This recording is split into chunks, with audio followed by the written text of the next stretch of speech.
This is an amazing day for the maritime industry. Firstly, because we have Gino Del Fava with us, who I see many of us know as a hit personality amongst us here. And I think we must also celebrate his energy and his years of experience within the industry. I know that it's not always the done thing, but that is what makes Gino so special. I think is his passion and his energy in this environment.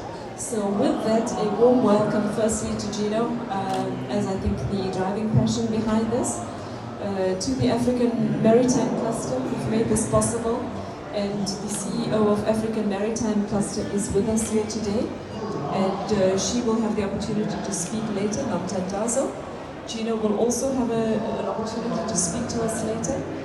And right now, I'm just welcoming everyone and saying thank you for being here with us to celebrate World Maritime Day and also to celebrate the launch of the African Maritime Cluster.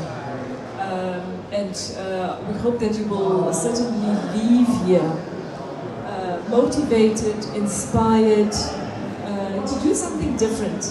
I think we used to doing things the same way. And we've gotten so used to it that it hasn't really worked for us, specifically post-COVID. And everywhere I go, I speak to people about innovating, specifically around digitalization. I think I'm going to electrocute myself in a minute here, sorry. So around digitalization and how digitalization can assist with what we want to achieve in the industry. And I'm very passionate, and so my name is Renita Mansami, and I actually work within the IT and telecoms environment. And that's why I'm so passionate about what I know is possible for us to achieve in the industry. And because of that, I think that as South Africa, and more importantly, Africa at large, we can do such amazing things because our leap is from pretty low, and we can leap very high very quickly.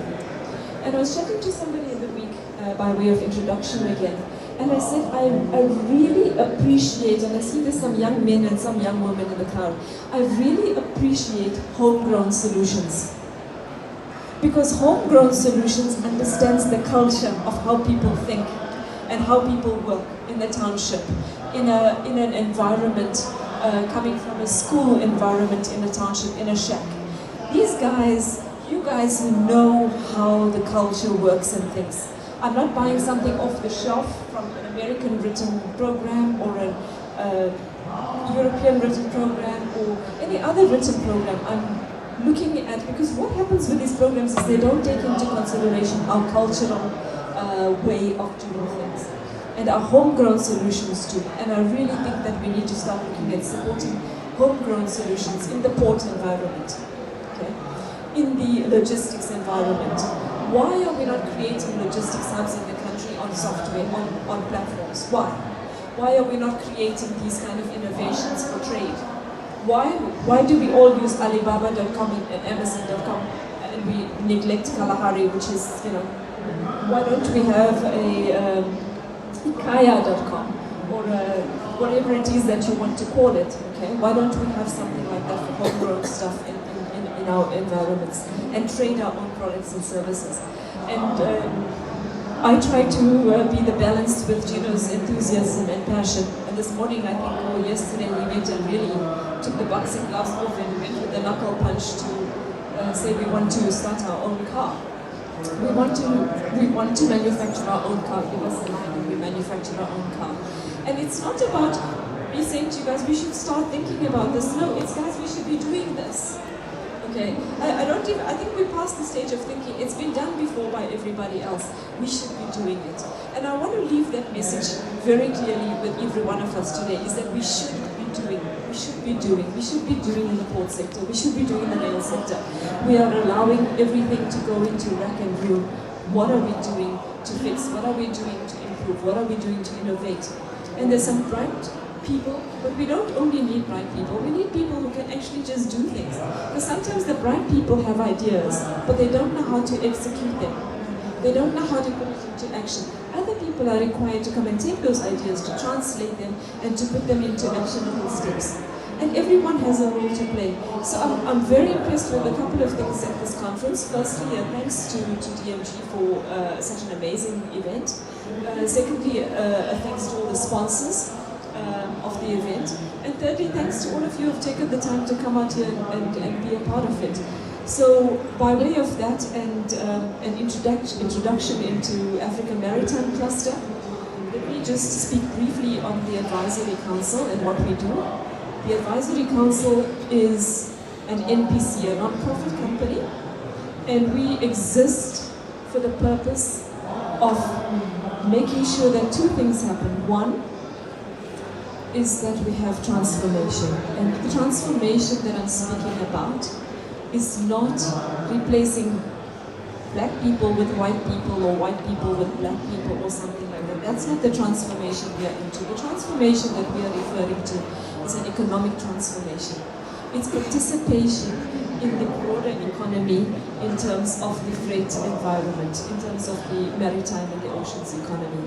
That means that we qualify and validate SMEs within the industry to access opportunities where there is high revenue going across any form of trade in the maritime sector. Not so much maritime only, let me call it the logistics sector, because it's road, rail and port. And for that, what we have been doing is we have been approaching the big five in terms of export cargoes in South Africa to bring the SMEs into a place to participate. So for those of you who feel that you have companies that want to participate in the Anglo-American coal movements, coal transport, or Exaro or Sasol, who we've approached, and a couple of the other companies, please come and approach us, because that is what we are doing.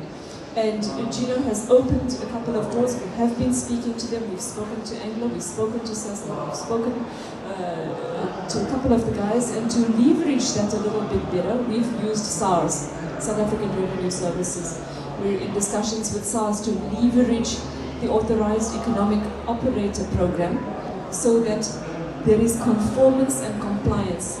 Specifically, the AEO program deals with licensing and compliance. So we're hoping to leverage this to have the bigger guys comply in terms of government's targets for equity within the economic transformation of SMEs, specifically black SMEs in the sector. So that is our invitation to you and our challenge to you to come on board and be a part of this transformation and the change that we are bringing about. The second aspect of our mission is obviously that we want to develop. So we involved in skills development. Gina will talk a little later about his skills development in the Truck Driver for Women initiative and other initiatives. Poki will also refer to a couple of initiatives that she's working on, but certainly skills and skills development has been a part of what we want to do in the country. So those are things that we want to bring through the system and achieve economic participation for a larger group. The three of us as directors within the sector run different companies, and we then feel that that brings huge value to the sector. So certainly from an IT telecom, software development and technology perspective, from a new energy, green energy perspective, from a logistics perspective, from all the perspectives that deal with trade and logistics in the country and across the African continent. So with those few words, I would like to then extend a welcome to Nomthandazo Mpande, who is the CEO of African Maritime Cluster, and is going to be pretty instrumental in taking you through what the African Maritime Cluster is doing and what they're going to be doing across the African continent. Later we will have a presentation from Dr. Nomta Hari, who is currently in Bonn, and she has sent a presentation through. She's been a mentee of Gino Dalfava, and she's done extremely well. She has completed a doctorate and has traveled. And lastly, we'll have Gino as the speaker. Thank you so much, everybody.